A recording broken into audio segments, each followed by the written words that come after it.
Bueno, buen día. Mi nombre es Diego Sacchetti, soy abogado del Citrajur, de la primera circunscripción judicial, y la idea es trabajar y dar algún pequeño lineamiento básico sobre el eje 1 del material de estudio para el concurso de juzgados y cámaras. Simplemente, más allá de que lo voy a ir desarrollando, hay como una idea general que me parece que es importante, que es entender el Poder Judicial como uno de los tres poderes del Estado y que por lo tanto,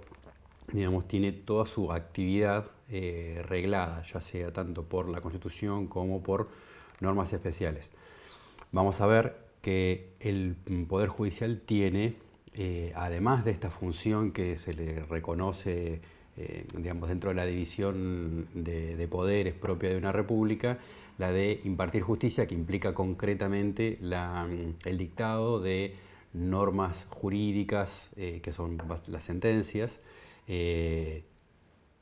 particulares para un caso concreto y demás, que ese sería como el primer cometido que tiene el Poder Judicial dentro de la Constitución, pero además tiene también, porque es uno de los poderes del Estado, porque es cabeza de poder el Superior Tribunal de Justicia, también tiene toda una función administrativa en la cual digamos, necesariamente se desenvuelve. O sea, esta función administrativa se comparte, digamos, hacia adentro del Poder Judicial, se comparte como función con los otros tres poderes. El Ejecutivo, eminentemente administrativa, el Judicial y el Legislativo también tienen una función administrativa respecto de su propia organización interna. Entonces tenemos como estas dos grandes tareas, dos grandes funciones y ámbitos de actuación del Poder Judicial, que es una, la función jurisdiccional, que es la que decía impartir justicia, cuyo resultado final es una sentencia, y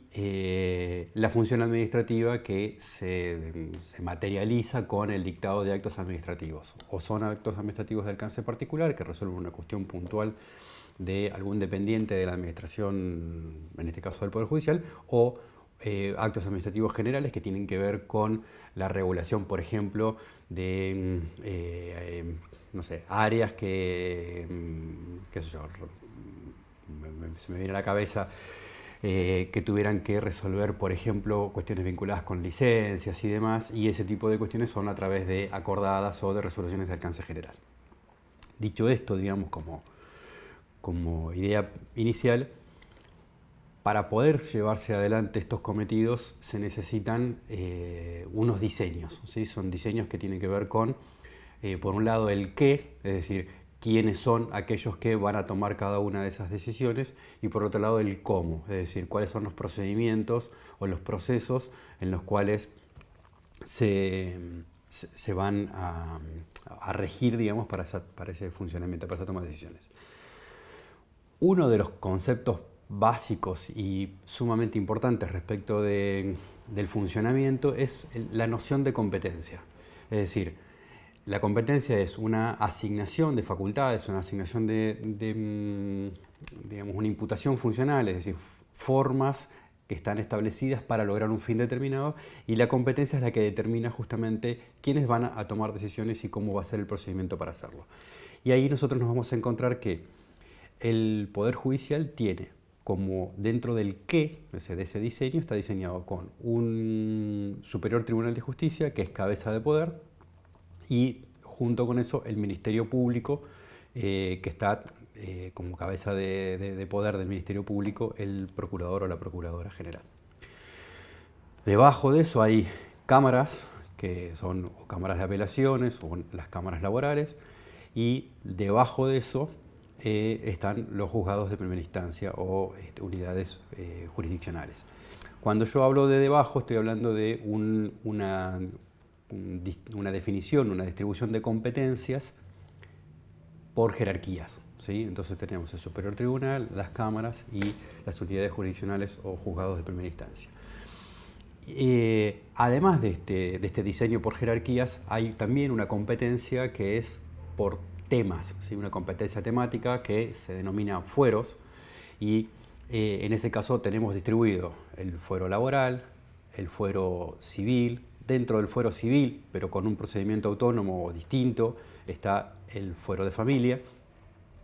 el fuero contencioso administrativo y el fuero electoral y el fuero penal.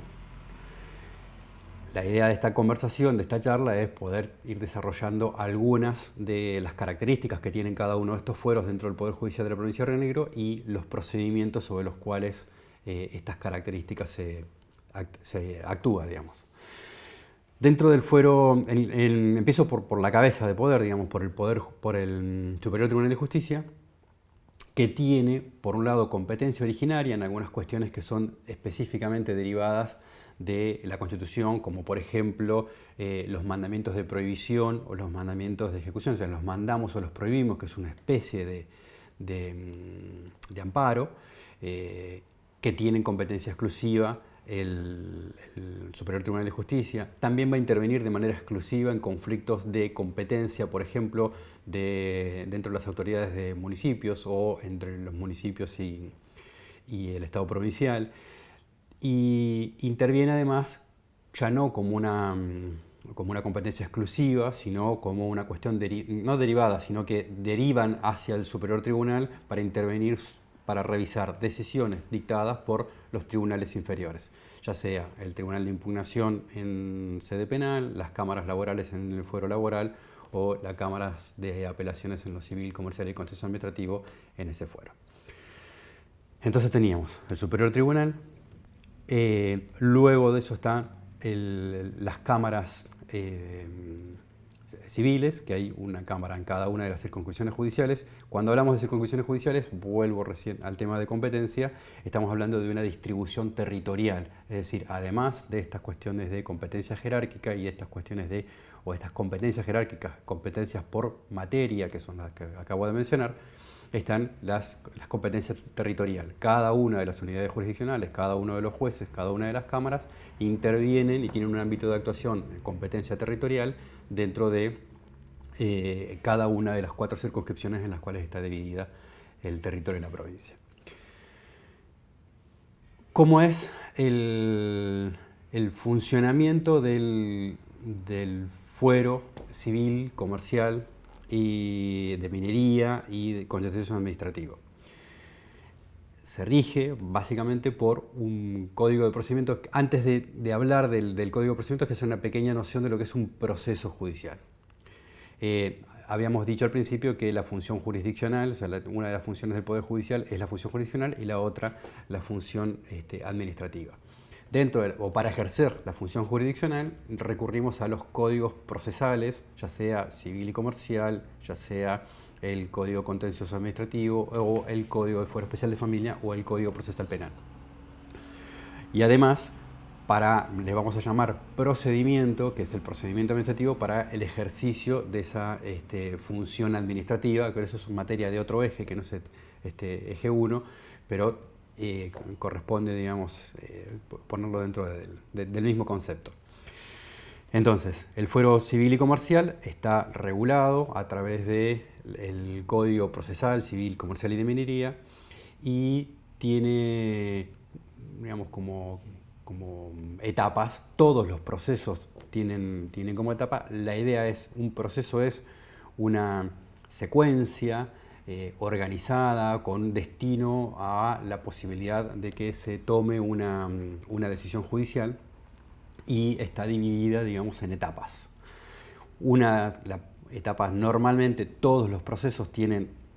algo en común, que es una etapa inicial donde al juez una de las partes, normalmente es la parte actora,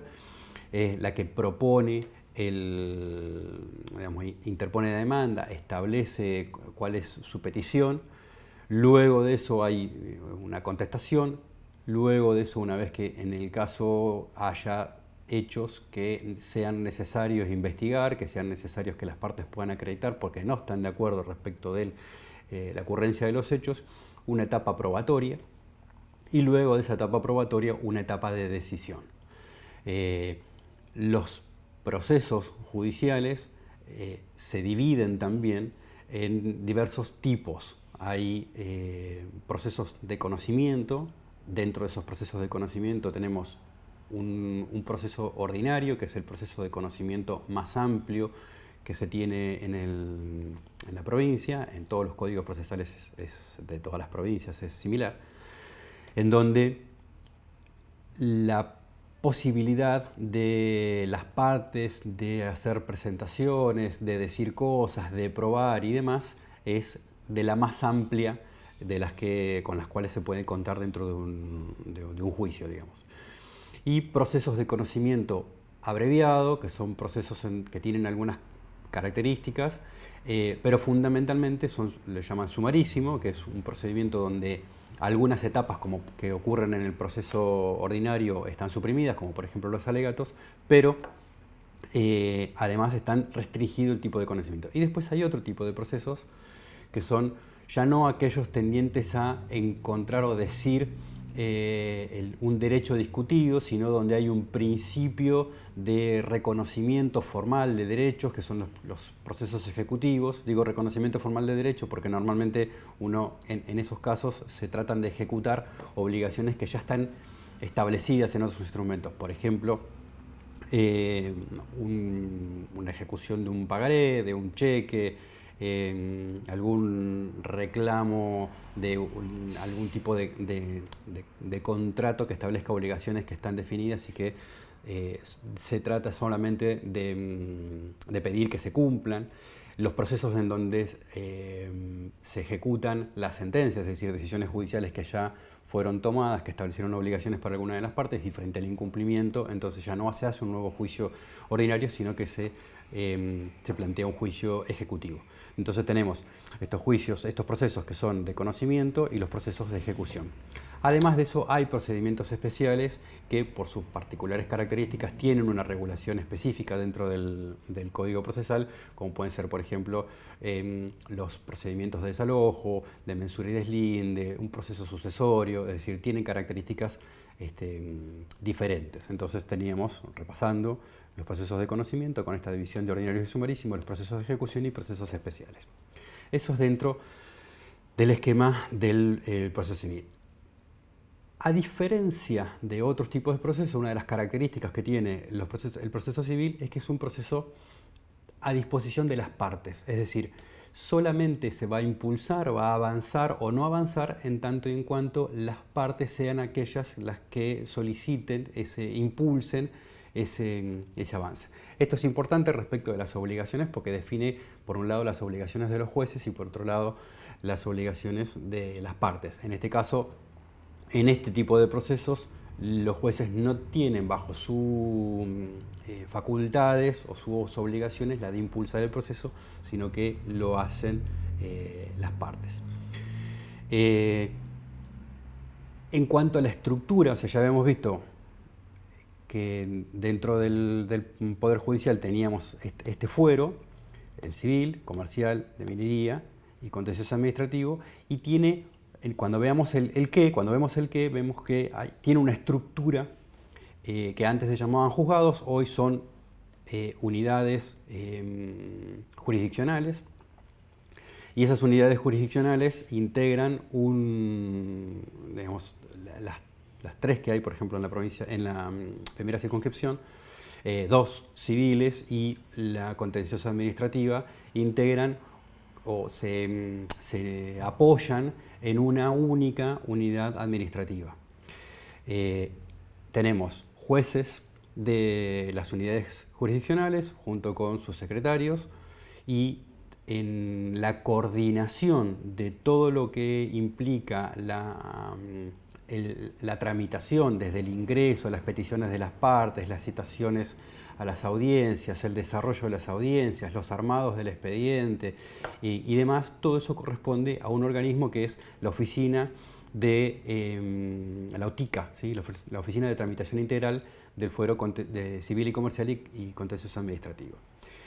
A pesar de que tanto el civil y comercial como el contencioso administrativo tienen procedimientos que, si bien son similares, están regulados en leyes distintas, el Código Procesal Civil y Comercial por un lado y el Código Contencioso Administrativo por otro, la estructura de funcionamiento de este fuero incluye a los dos sistemas, o las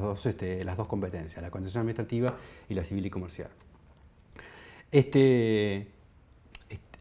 organismo, la OTICA,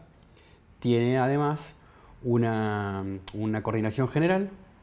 y tiene subcoordinadores. Estos subcoordinadores tienen distintas funciones. De una coordinación general depende todo lo que es la atención de público y las audiencias, la recepción de la documentación y el archivo, y el desarrollo o el despacho primario de los procesos, ¿sí? de los procesos de cada una de las peticiones que van haciendo las partes. Y otra subcoordinación que tiene que ver con las ejecuciones y pagos, pagos y transferencias, que por esta especificidad que tiene fundamentalmente, tiene una asistencia técnica con un técnico contable que asiste a esta subcoordinación de la OTICA. Entonces teníamos las unidades jurisdiccionales. En el caso de la primera circunscripción es unidad jurisdiccional 1, unidad jurisdiccional 3 y la unidad jurisdiccional contencioso administrativa,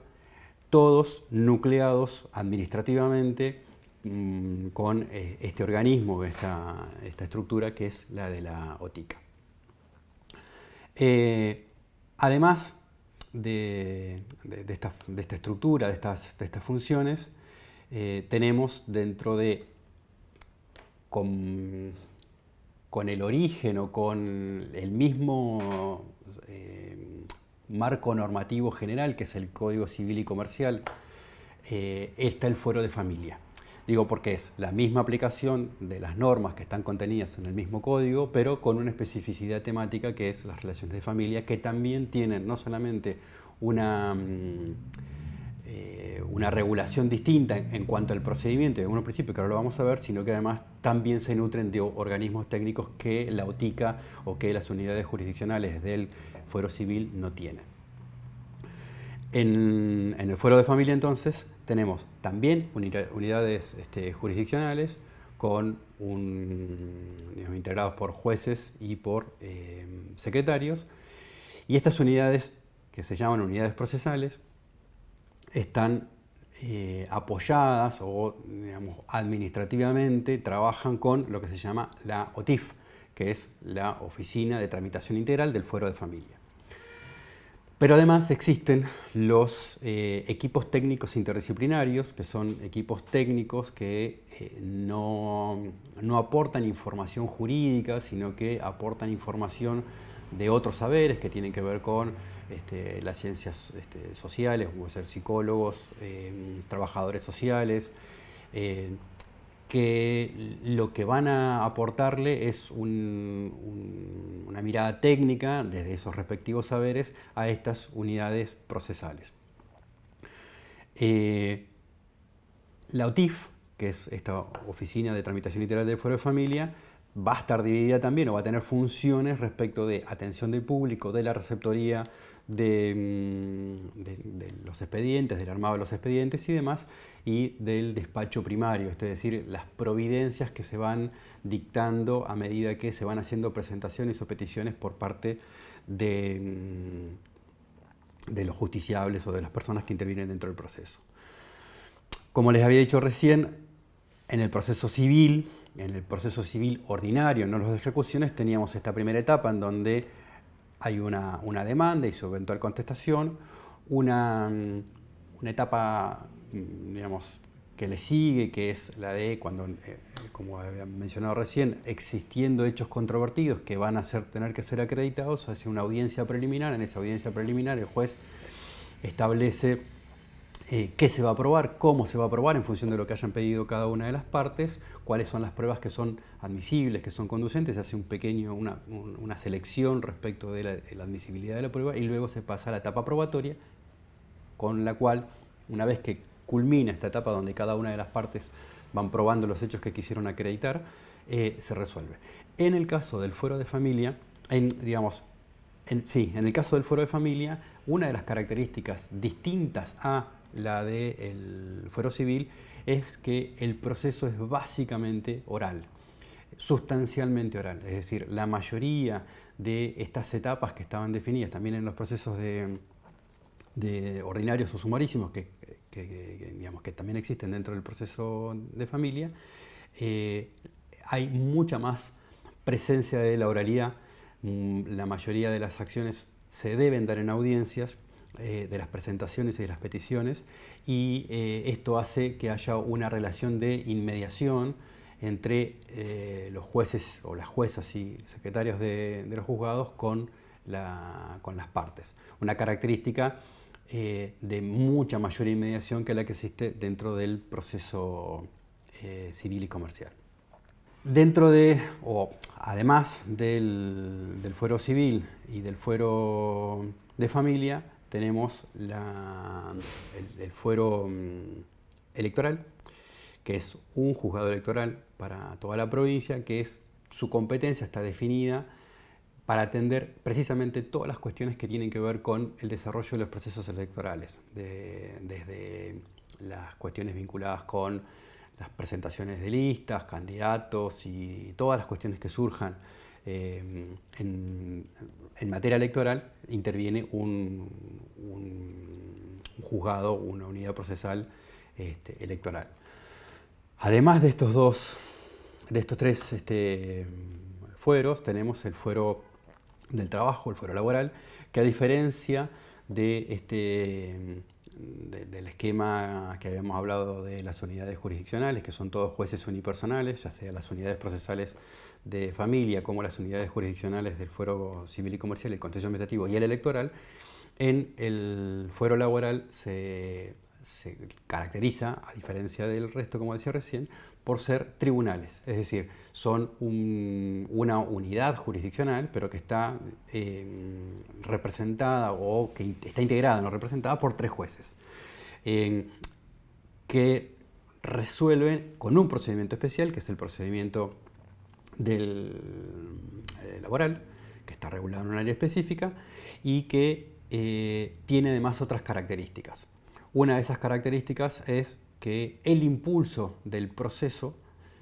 laboral es un impulso que se comparte. Es decir, se comparte por un lado, las partes son las que hacen las peticiones, ya sea actor o demandado, pero además el tribunal tiene obligación de impulsar el procedimiento, con lo cual comparte junto con las partes, como acabo de decir recién, la obligación de que el proceso avance y que avance correctamente. A diferencia de lo que habíamos hablado hace un ratito del proceso civil y comercial, en donde la obligación del impulso es solamente de las partes. Las cámaras laborales, también hay una en cada circunscripción judicial, en algunas circunscripciones más de una. También están integrados por jueces. Esta Cámara tiene la particularidad de que interviene en todos los procesos judiciales que se inician dentro del fuero del trabajo, pero además también interviene en las cuestiones, las apelaciones que se hacen administrativas por sanciones, por procedimientos administrativos que son llevados adelante por la autoridad del trabajo, es decir, ya sea Ministerio de Trabajo o Secretaría de Trabajo, depende de las leyes del Ministerio en los distintos momentos, tienen, por ejemplo, facultades para investigar administrativamente el cumplimiento de las normas laborales, y frente a las resoluciones que dictan administrativamente la autoridad administrativa del trabajo, valga la redundancia, las cámaras laborales intervienen en instancia de apelación. En el proceso laboral es, al igual que como había dicho hace un ratito, que son pautas comunes para todos los procedimientos. Hay una demanda, una contestación de la demanda, una primera audiencia conciliatoria y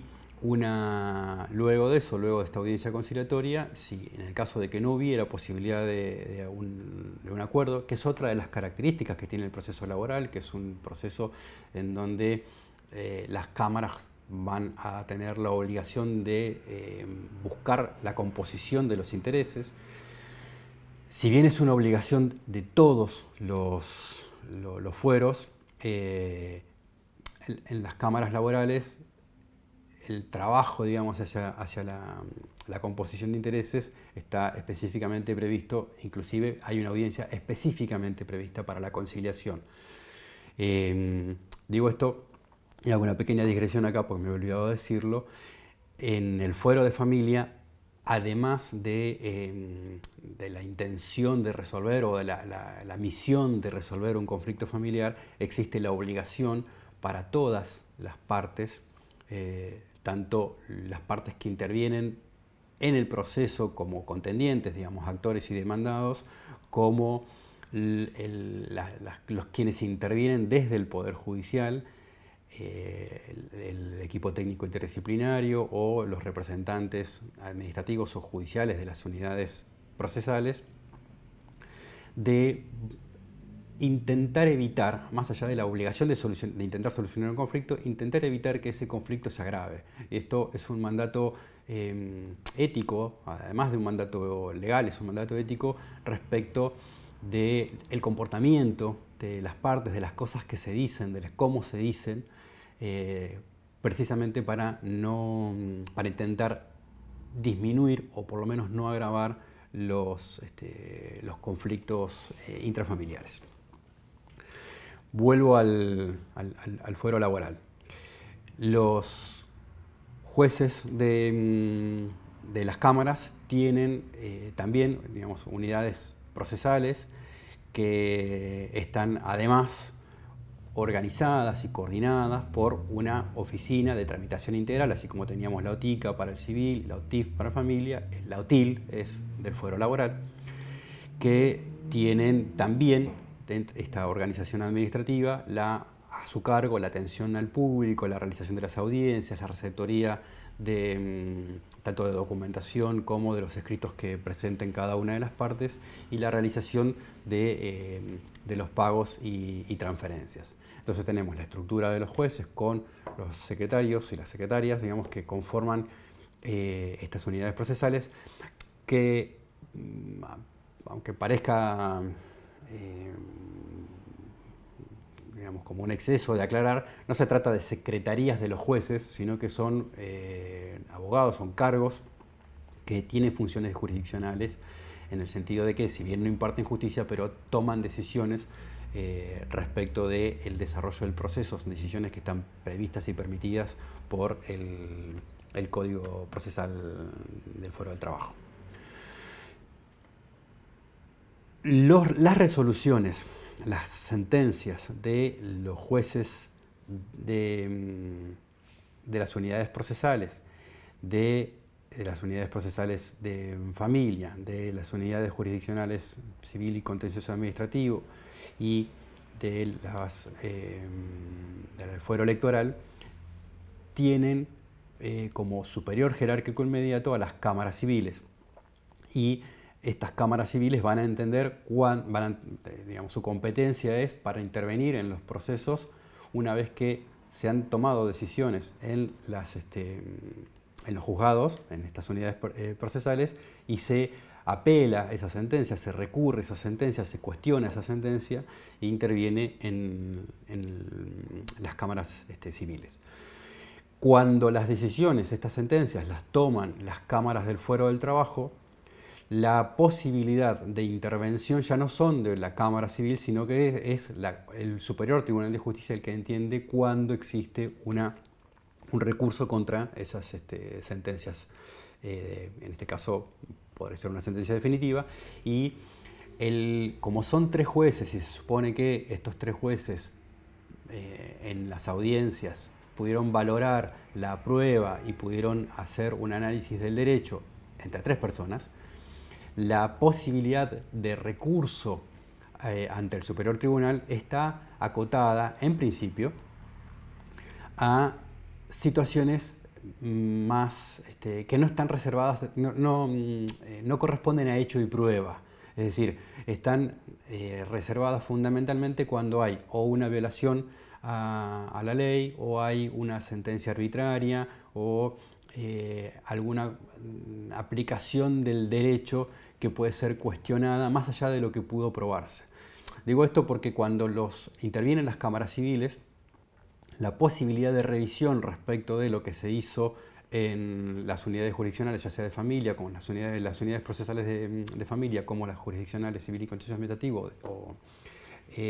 la posibilidad de revisión es más amplia, es decir, tiene que ver con el contenido de los recursos, tanto como cuestiones de hecho y prueba, como las cuestiones vinculadas con la aplicación correcta o incorrecta del derecho, de la doctrina legal del Superior Tribunal de Justicia o en los casos de arbitrariedad de sentencia. En cambio, dentro del proceso del fuero laboral, la revisión, además de que es directamente el Superior Tribunal de Justicia, está restringida a, en principio digo, porque si hay, por ejemplo, un caso de sentencia arbitraria, se puede revisar también cuestiones vinculadas con los hechos y con la prueba. Además de ya habíamos dicho, el fuero contencioso administrativo, civil y comercial, familia y laboral, con estas características comunes, las de demanda, contestación, apertura a prueba, el periodo probatorio, la finalización de ese periodo probatorio y el dictado de una sentencia, y las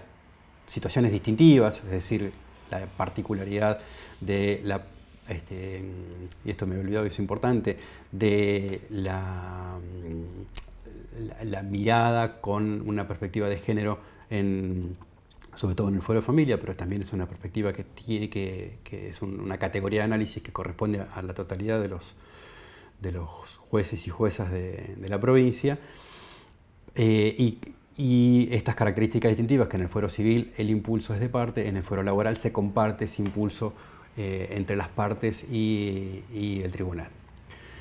En el fuero contencioso administrativo, que depende o está integrado con las unidades jurisdiccionales civiles en la OTICA,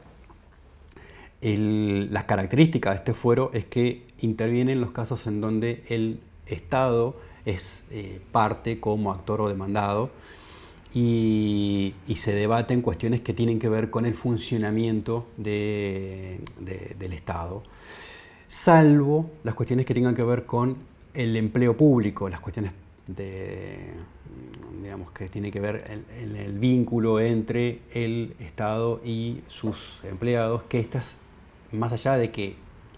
sigue siendo el Estado, en este caso empleador, y por lo tanto va a ser demandado por nuestra Constitución en la provincia de Río Negro, es una competencia reservada a las cámaras laborales. O sea, no solamente van a intervenir digamos, acá hay un punto de contacto respecto de una de las partes, que es el Estado, que en el fuero contencioso administrativo está demandado por otras cuestiones que no tienen que ver con la cuestión del empleo público, y el empleo público depende de las cámaras,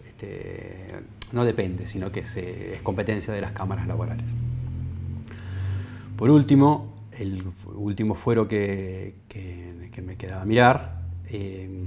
es el fuero penal, en donde la estructura del proceso y la estructura administrativa para llevar adelante el proceso penal es bien diferente. Todas las cuestiones que están reguladas en el Código Penal, cada vez que existe una sospecha de un delito, la competencia es de este fuero penal, que está regido por un procedimiento especial y tiene características muy distintas a las que hemos venido desarrollando. La primera es que hay delitos que son dependientes, o sea, delitos que son de acción pública, es decir, aquellos delitos que, ya sea porque se denuncien o porque los fiscales toman conocimiento de la existencia por cualquier medio de alguno de este tipo de delitos, tienen la obligación inicial de investigar, de realizar una investigación. Otros delitos que dependen, son de acción pública, pero son delitos que dependen de instancia privada, es decir, que más allá de que el fiscal pueda tomar conocimiento de cualquier manera, hasta que no haya una denuncia por parte de las víctimas, no puede, no necesariamente de las víctimas, pero hasta que no haya una denuncia no pueden tomar intervención. Y delitos de instancia privada que digamos, toman intervención y el impulso es solamente en tanto y en cuanto la persona con derecho a hacerlo activa el proceso y lo impulsa. Dentro del esquema digamos, del fuero, tenemos por un lado los fiscales, el Ministerio Público, tanto el Ministerio Público Fiscal como el Ministerio Público de la Defensa. ¿Se acuerdan que al principio habíamos hablado, cuando hablamos de la integración o de la conformación del Poder Judicial, habíamos hablado de que se integra con el Ministerio Público y el Superior Tribunal de Justicia y todos sus organismos y jueces que están subordinados jerárquicamente? Y en este caso el Ministerio Público, a la cabeza del poder es el procurador, y luego hay dos funcionarios, uno que es el titular de los fiscales y otro es el titular de los defensores, de defensa pública y acusación pública. Y esto es importante porque los fiscales, como venía diciendo recién, son los titulares de la acción pública, es decir, son aquellos que están obligados a realizar una investigación. El Código Procesal Penal es un código relativamente nuevo para la provincia, que cambió sustancialmente no solamente la estructura administrativa. Se acuerda que al principio habíamos hablado de que había un diseño para cada uno de los fueros, había un qué y un cómo. En el caso del fuero penal se cambió el qué y se cambió el cómo. Es decir, se llevan adelante las investigaciones por el Ministerio Público Fiscal y existen un foro de jueces. Digamos, jerárquicamente sería el Superior Tribunal de Justicia, que tiene competencia en todos los fueros, porque es la última instancia, pero el fuero penal exclusivamente tenemos el Tribunal de Impugnación, que es el tribunal que va a entender, que va a resolver o va a intervenir en los recursos que se hacen contra las sentencias definitivas que son tomadas por el foro de jueces en toda la provincia. Hay un Tribunal de Impugnación en toda la provincia y después hay foros de jueces en toda la provincia. En cada una de las circunscripciones judiciales hay un foro de jueces que está integrado por dos tipos de funciones que ejercen estos jueces. Uno son los jueces de juicio y otro los jueces de garantía, que ahora lo voy a desarrollar. Y después el área administrativa, que así como existe la OTIL, la OTIF, la OTICA, el área administrativa del fuero penal es la oficina judicial, con una organización que ahora vamos a avanzar. Este foro de jueces que intervienen durante todo el fuero penal, en el proceso penal, tiene distintas características. Los jueces de garantías intervienen en una primera etapa, intervienen en todo lo relativo a las decisiones jurisdiccionales. Por ejemplo, los fiscales van a investigar, y cada vez que intenten o necesiten tomar alguna decisión que implique la afectación de derechos de terceros, por ejemplo, cuando solicitan una medida cautelar, una prisión preventiva, se solicita ante un juez de garantías. Si requieren tomar alguna decisión vinculada con el allanamiento de algún domicilio privado, se solicitan a los jueces de garantía que proceda. Y en todas las cuestiones que están vinculadas con la investigación. Es decir, los jueces de garantías van a hacer como este control de la actividad judicial y facultades que en algunos casos tienen los fiscales y en otras que solamente las pueden ejercer en tanto y en cuanto puedan pedirle a un juez de garantía esa intervención. Inclusive el desarrollo de la suspensión de juicio a prueba, es decir, que ahora voy a entrar con eso, con el procedimiento.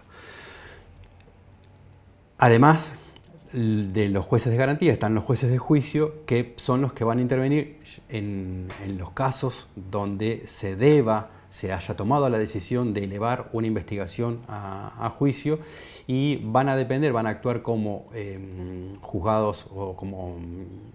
unipersonales en algunos tipos de procesos en los cuales se estén discutiendo la existencia o no, la comisión o no de un delito que tenga penas inferiores a 3 años, cuando la escala penal establecida en el Código Penal implique más de 3 años de prisión. Van a intervenir el foro de jueces, van a intervenir los jueces de juicio, pero van a intervenir en un tribunal integrado por tres jueces. Y en aquellos casos en donde los fiscales anuncien, ¿sí?, soliciten una prisión mayor a los 12 años, el juicio no lo va a llevar a un tribunal integrado por 3 jueces técnicos, sino además va a ser un juicio por un jurado popular, que ahora vamos a hablar de eso. El procedimiento del fuero laboral es un procedimiento sustancialmente en audiencias, en donde el fiscal va, a partir de la investigación y con todas las facultades de investigación que tiene, va conformando un legajo que, si bien por una cuestión metodológica se ordena, no es al igual que en los otros fueros, en el civil y comercial, en el de familia, digamos, que implica una estructura documentada en orden cronológico, foliada y demás, sino que es una cantidad de información que se contiene en un legajo que a través de distintas etapas concluye con la decisión del fiscal de llevar la situación a un juicio. Entonces hay una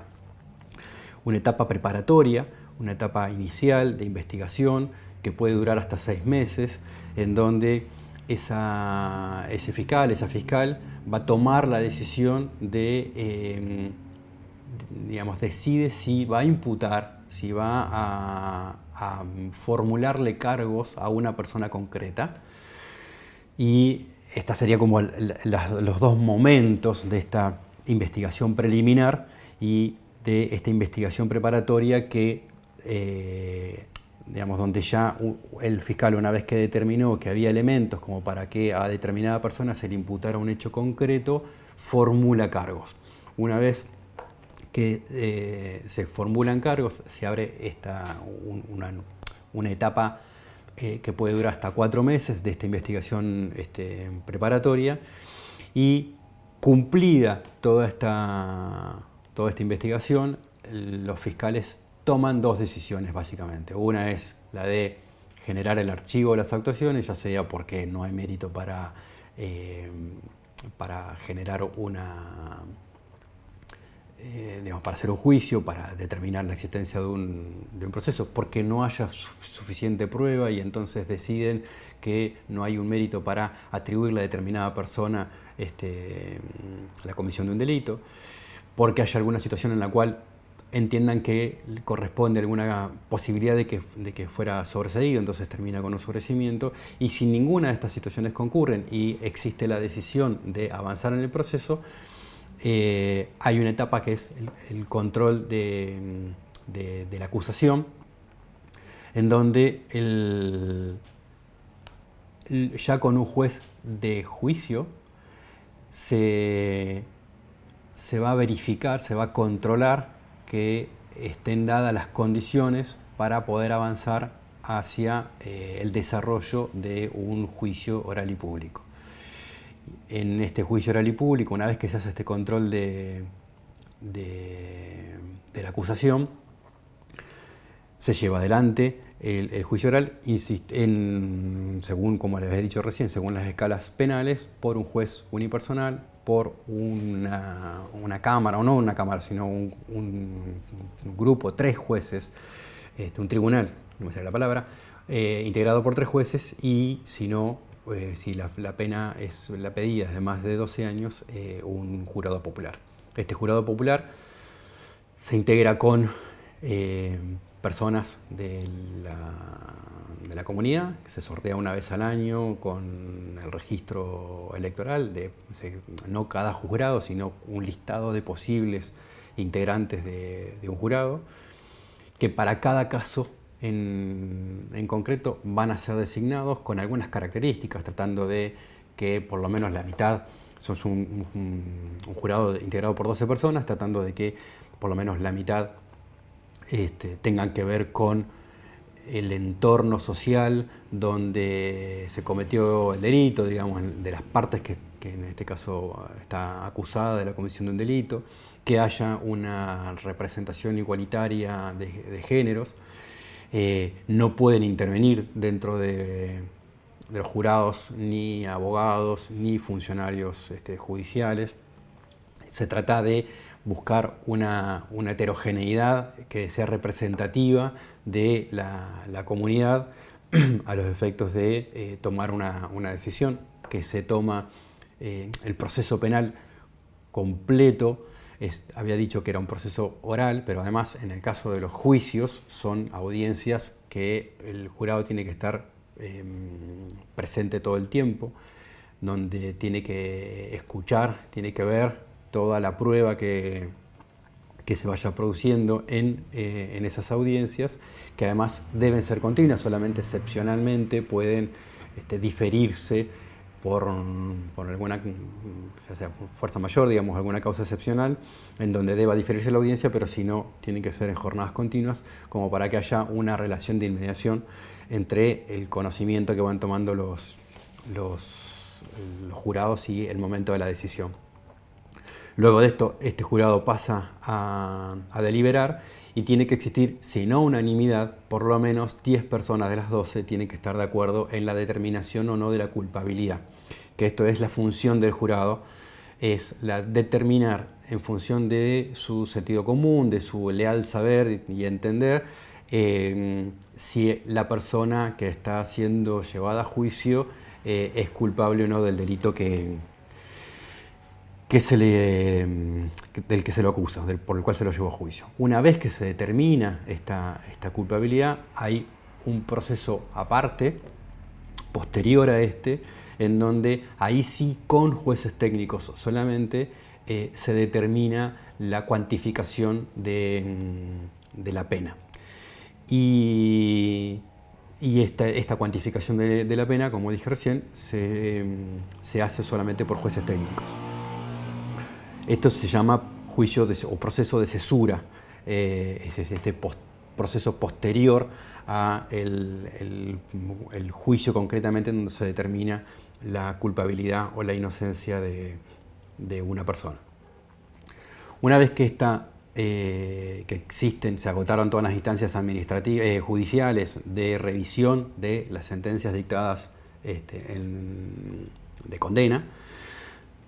interviene otro organismo jurisdiccional dentro del fuero penal, que son los juzgados de ejecución. Estos juzgados de ejecución lo que van a hacer es un control de las condiciones que fueron impuestas en la sentencia, ¿sí? O sea, si se trata de privación de la libertad, lo que va a establecer es el control del cumplimiento de esa condena, pero además también son los que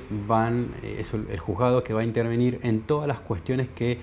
se deriven del cumplimiento de esa sanción. Por ejemplo, en el caso de personas que están privadas de su libertad, si no sé, requieren hacer determinado tipo de planteos o de revisión de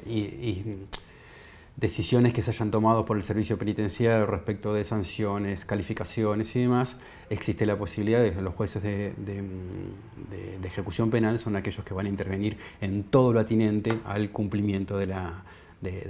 pena y van a estar además, deben garantizar que sea en los términos en los cuales fue planteada en las sentencias. Además de estas funciones jurisdiccionales del fuero de jueces, como dijimos, de garantías, jueces de garantía y jueces de juicio, existe lo que se llama la oficina judicial. Esta oficina judicial tiene muchas funciones.